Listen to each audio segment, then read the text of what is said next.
बच्चों के अत्याचार के रोकथाम को लेकर बनी चाइल्ड लाइन सेवा जो महिला एवं बाल विकास विभाग के अंतर्गत आता है, उसके कोऑर्डिनेटर बीते कई दिनों से आंदोलनरत हैं। ये संस्था 1098 टोल फ्री नंबर पर काम करती है।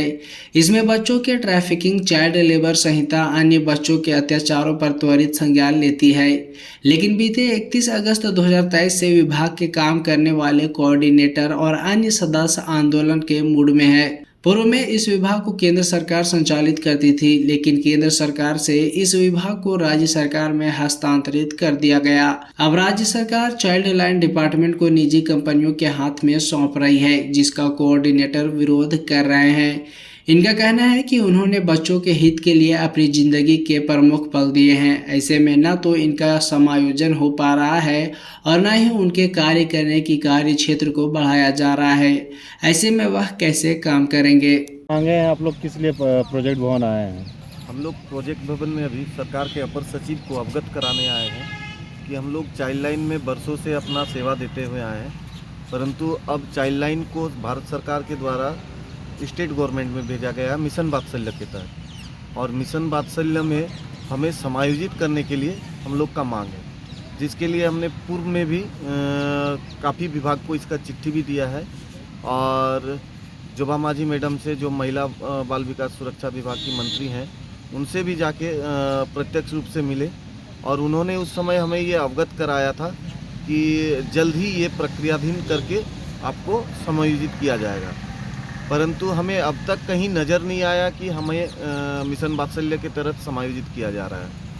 और इसके लिए हमने पूरे झारखंड के जितने भी मेंबर हैं, जितने लीडर हैं, सारे एकत्रित हुए हैं, क्योंकि हमारा जो एक समय गुजरा है चाइल्ड लाइन में, काफ़ी सारी असुविधाओं के होने के पश्चात भी हमने बच्चों को 24 घंटा सेवा प्रदान किया है, जिसमें हमारा चाइल्ड लाइन में रेलवे में भी था और रेलवे में भी वो 24 घंटा ड्यूटी करते थे।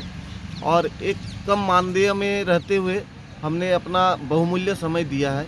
और जबकि 10 साल 15 साल जॉब देने के बाद आज अगर मिशन वात्सल्य के तहत हमें समायोजित नहीं किया जाता है तो हम लोग कहीं ना कहीं बेरोजगार भी हो चुके हैं वर्तमान में, और साथ साथ में हमारे साथ जो चुनौतियां अब भी हैं उसका सामना करना बड़ी मुश्किल हो रहा है।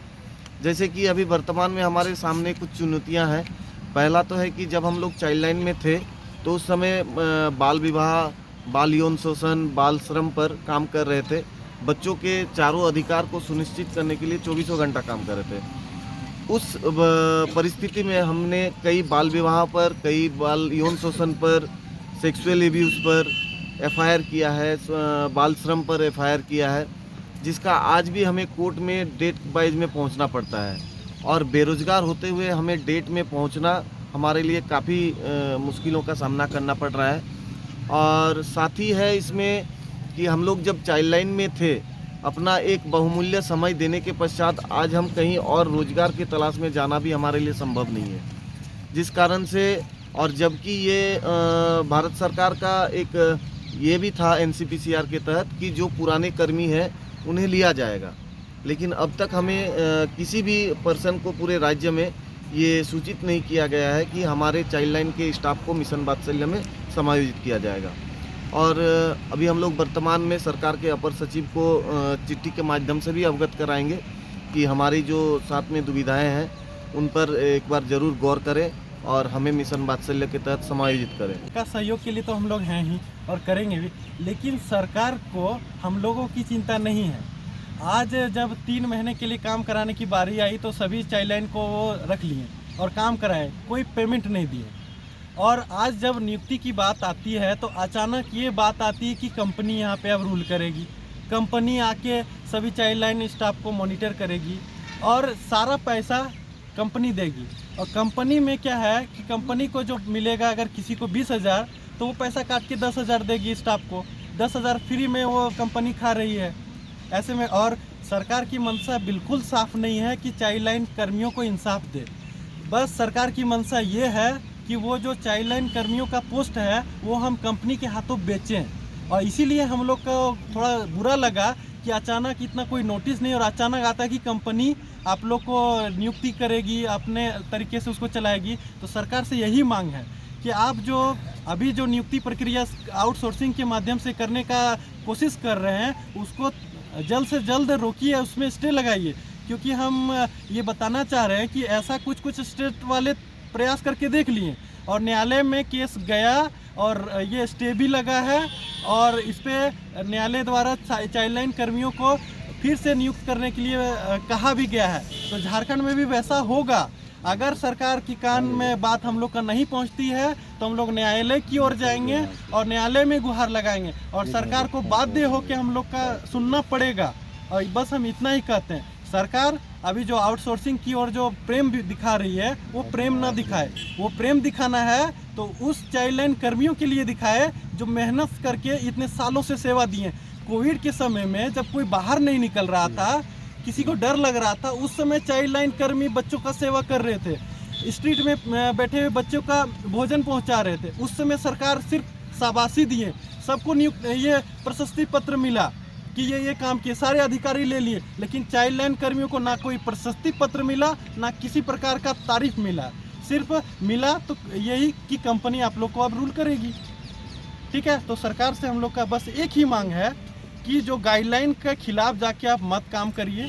जो चाइल्ड हेल्पलाइन का गाइडलाइन कहता है उसके अनुसार हम लोग को समायोजित कीजिए, नहीं तो हम लोग न्यायालय जाएंगे। किस हम लिए? लोग चाइल्ड लाइन महिला एवं बाल विकास से जुड़े हुए परियोजना पर काम कर रहे थे। हमारा झारखंड में 2012 से चाइल्ड लाइन सुचारू रूप से चलाया जा रहा था, जो 24 आवर चलता था और इसका टोल फ्री नंबर भी था 1098।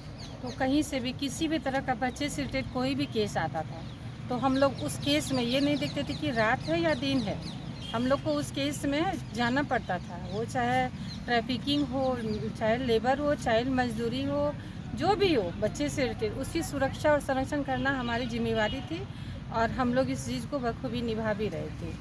आज तक इतने लंबे अरसे से हम लोग कोविड में अपना जान को जान नहीं समझ के हम लोगों ने कोविड में भी बच्चे के लिए काम किया है, कोविड वाले बच्चे के भी साथ काम किया है और ये भी नहीं सोचे कि कोरोना एक महामारी था, उससे हमको डर है, कोई भी डर नहीं था। हम लोग निसंकोच भावना से और निस्वार्थ भावना से इस प्रोजेक्ट में काम करते आए थे। लेकिन आज के डेट में 31 अगस्त को सरकार ने डायरेक्ट निकाल दिया कि ये स्टेट पर डिपेंड, स्टेट को दे दिया गया कि सेंट्रल गवर्नमेंट नहीं करके स्टेट गवर्नमेंट करेगी इस पर काम। लेकिन स्टेट से भी काम, स्टेट में जब काम आया तो अभी तक हम लोग के लिए वैसा कुछ सोचा नहीं गया है। जो कोविड के समय भी हम लोग इतना निस्वार्थ भावना से काम किए और आज तक इतना कम वेतन में हम लोग काम किए हैं, लेकिन अभी तक ये नहीं समझ में आया कि हम लोग क्या है। हम लोग के बारे में सरकार को एक बार सोचना चाहिए और अति आवश्यक है, उनको सोचना ही पड़ेगा। देखिए, चाइल्ड लाइन में हम लोग बहुत समय से काम कर रहे थे। अभी जो 31 अगस्त के बाद में चाइल्ड लाइन बंद हुई है तो ऐसा नहीं है कि बच्चों का शोषण बंद हो गया है। हाँ, ऐसा जिला में ज़रूर चाइल्ड लाइन चल रही है, लेकिन पहले की भांति चाइल्ड लाइन नहीं चल रही है। 3 कर्मियों का नाम संस्था की तरफ से नामित किया गया था। 3 कर्मी ही चाइल्ड लाइन में अभी जिला में बैठ करके उसको चला रहे हैं, लेकिन 3 कर्मी वो सक्षम नहीं है पूरे डिस्ट्रिक्ट को के शोषित बच्चों को देखने के लिए और उसका सुरक्षा प्रदान करने के लिए। अभी हम लोग इतने कोई यहाँ पर है, 3 लोगों का नाम जानने के बाद हम लोग जो लोग बाकी लोग हैं, बाकी 3 लोग हैं, उन लोग को नियुक्ति पत्र हम लोग को नहीं मिला है, अभी तक समायोजित हम लोग को नहीं किया गया है। जबकि अगर हम देखें तो हम लोग बहुत सालों से काम कर रहे थे। हम लोग किसी ने 15 साल दिया, फिर 10 साल दिया है, और अब जब बात हो रही है कि इसको स्टेट गवर्नमेंट देखेगी तो हम लोग को इसके बारे में कोई सूचना प्राप्त नहीं है। क्या तो मांग करते हैं स्टेट गवर्नमेंट तो से? हम लोग ये मांग करना चाह रहे हैं कि डायरेक्ट हम लोगों को समायोजित कर ले और हम लोग को नियुक्ति प्रदान करें, और इसमें मिशन वात्सल्य का जो नियम है, नियम को मानते हुए हम लोग को नियुक्ति मिले, जिसमें कोई विदाउट किसी कंपनी को अथॉरिटी देते हुए हम लोग को गवर्नमेंट इसको हायर करें।